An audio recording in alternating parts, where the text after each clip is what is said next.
जय श्री सीते। मैं कवि रामचंद्र जानकी शरण दास आपके सामने अपने बल पर अपना निर्माण शीर्षक से आपके सामने एक कथा सुना रहा हूँ। एक बार श्रमण महावीर कुमार ग्राम से कुछ दूर संध्या बेला में ध्यानस्थ खड़े थे। एक गोपाल आया और ध्यानस्थ महावीर से बोला, रे स्मरण, जरा देखते रहना, मेरे बैल यहाँ चर रहे हैं, मैं अभी लौटकर आया। दीर्घ तपस्वी महावीर अपनी समाधि में थी। गोपाल लौटकर आया तो देखा बैल वहाँ नहीं है, परंतु श्रमण वैसे ही ध्यान में स्थित है। पूछा, मेरे बैल कहाँ हैं?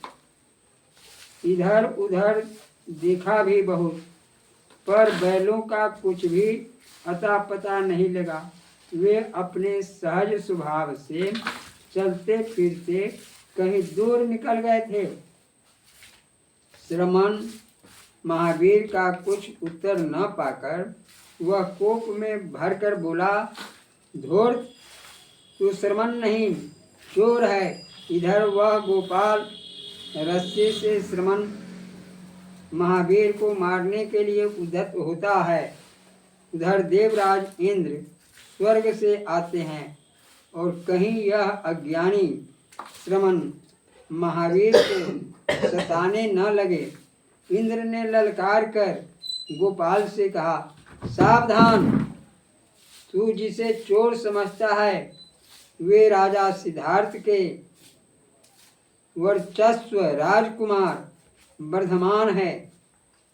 आत्म साधना के लिए इन्होंने कठोर श्रमणत्व को धारण किया है।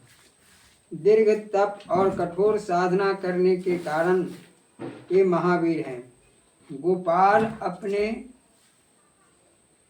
अज्ञान मूलक अपराध की क्षमा मांगकर चला गया, पर इंद्र ने श्रमण महावीर से कहा, भंते, आपका साधना काल लंबा है। इस प्रकार के उपसर्ग, परीर और संकट आगे और भी अधिक आ सकते हैं। अतः आपकी परम पवित्र सेवा में मैं आपके समीप रहने की कामना करता हूँ। गोपाल का विरोध और इंद्र का अनुरोध महावीर ने सुना तो अवश्य, पर अभी तक वे अपने समाधि भाव में स्थिर थे।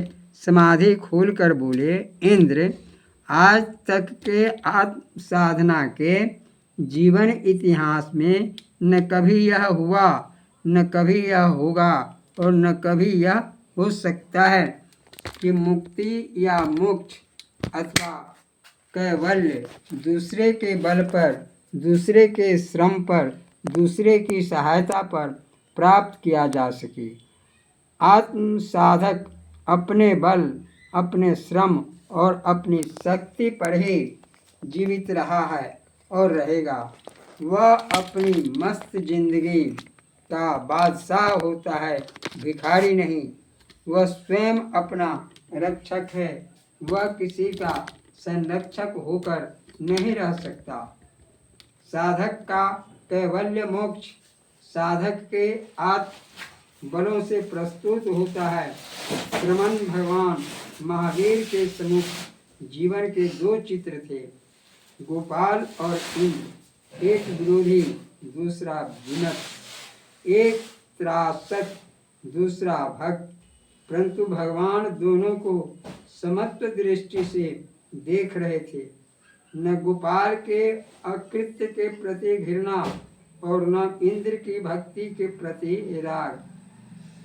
यह समत्व योग ही जनोत्थान का मूल मंत्र है। जय श्री सीते।